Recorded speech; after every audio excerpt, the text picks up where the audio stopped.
Bonjour à tous, connaissez-vous l'histoire du serpent qui se mord la queue? Aujourd'hui avec Christophe, moi-même, sur Christophe Lovni, la petite chaîne rigolote qui parle de tout et de n'importe quoi, et de choses aussi très intéressantes. Là, on a parlé récemment d'un sauvetage d'un chien, d'un petit jeune chiot, un jeune staff qui a été sauvé parce que voilà, il était maltraité par sa maîtresse, hein. Moi, je vous dis mon témoignage directement direct. Je peux vous dire que ce chien, je l'ai entendu à plusieurs reprises prendre des coups. Comme c'est voisinage très proche, ça vient de donc le chien est juste au-dessus de chez moi, hein. Donc j'entendais prendre des coups à plusieurs reprises et je suis monté à deux reprises quand j'ai entendu les coups moi-même, hein. Quand j'ai entendu des coups assez forts sur le chien, je suis monté. Une première fois, je suis monté, j'ai sonné à la porte de la personne qui a mis du temps donc à ouvrir la porte, mais comme je suis resté devant sa porte, vu que les coups venaient de chez elle, il ne fallait pas me dire qu'elle n'était pas chez elle, hein, voilà. Donc je suis resté devant la porte, et puis au bout d'un moment, elle a fini par ouvrir, et puis elle m'a demandé de quel droit je venais sonner à sa porte, de quel droit je me permettais, qui j'étais d'abord pour le faire, et tout, et tout. Je lui ai demandé déjà, est-ce que vous pouvez arrêter de battre votre chien, s'il vous plaît, et tout. Oui, mais ça c'est mes affaires personnelles, c'est ma vie privée, ça vous regarde pas. Euh, et donc, occupez-vous de vos affaires, réglez d'abord vos problèmes avec vos gamins, avant de venir vous occuper des problèmes des autres. Voilà, mais je lui dis non, là, il s'agit d'un chien que j'entends hurler de souffrance et tout, vous tapez sur votre chien, pourquoi vous tapez votre chien? Ça vous regarde pas, c'est ma vie privée. Moi, quand on me bat, est-ce que quelqu'un appelle la police? Est-ce que quelqu'un vient? Ouais, je lui dis, mais moi personnellement, vous, je vous ai jamais entendu. Et puis, est-ce que vos chiens, votre chien, il vous bat? Et puis, il me dit, ça vous regarde pas, c'est ma vie privée. Et je lui dis, de toute façon, moi, personnellement, vous, j'en ai rien à foutre de vous, de votre gueule. Moi, c'est votre chien. C'est votre chien. Je l'entends hurler. Moi, je me déplace. C'est pas pour vous, madame. Moi, strictement, je m'en fous de vous. Littéralement, c'est votre chien. Je veux plus l'entendre hurler. Si des fois, je vous entends encore une fois taper votre chien, ou j'entends encore une fois taper votre chien hurler, je veux dire, je vous garantis que j'appelle les autorités compétentes et j'appelle la police. Et à ce moment-là, elle me dit, ah mais vous pouvez appeler qui vous voulez, vous pouvez appeler Macron, vous pouvez appeler Sarkozy, vous pouvez appeler les flics, tout ce que vous voulez, moi j'en ai rien à foutre, je m'en bats les couilles. Voilà ce qu'elle me dit directement. Et je lui ai dit, bah, écoutez, il n'y a pas de souci, moi, ok, il n'y a pas de problème, je vais pas me gêner, il n'y a pas de problème.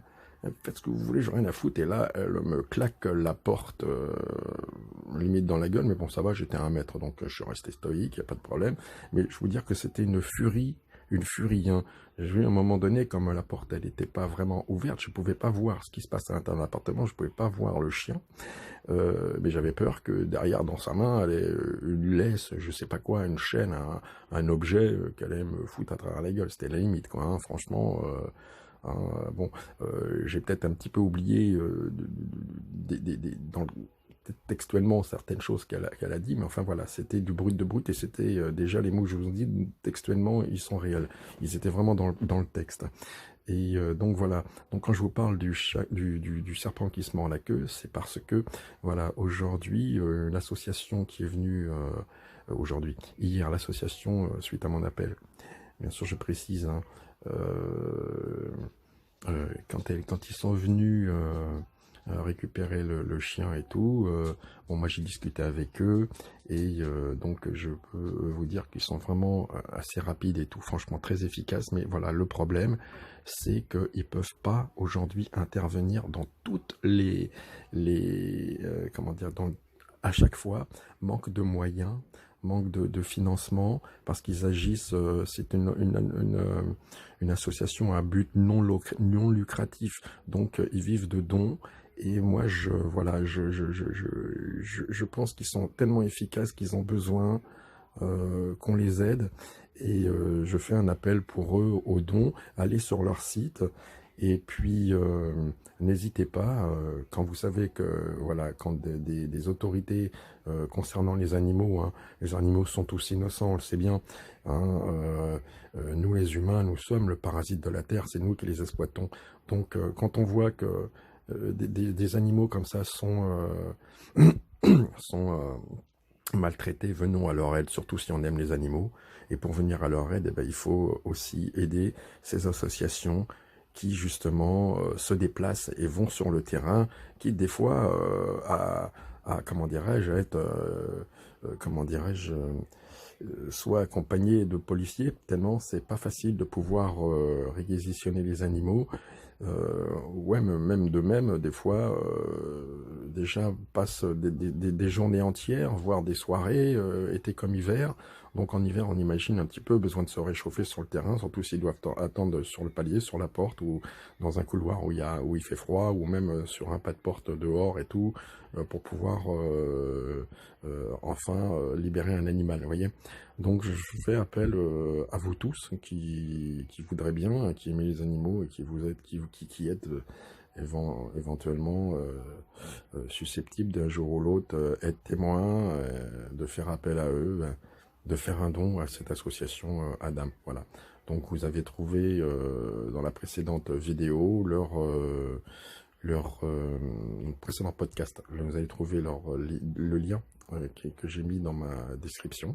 Et puis, je vais le remettre dans la description de ce podcast. Sur ce, je vous remercie tous de m'avoir bien écouté, de m'avoir entendu. Et puis, qu'est-ce que je pourrais rajouter à cela?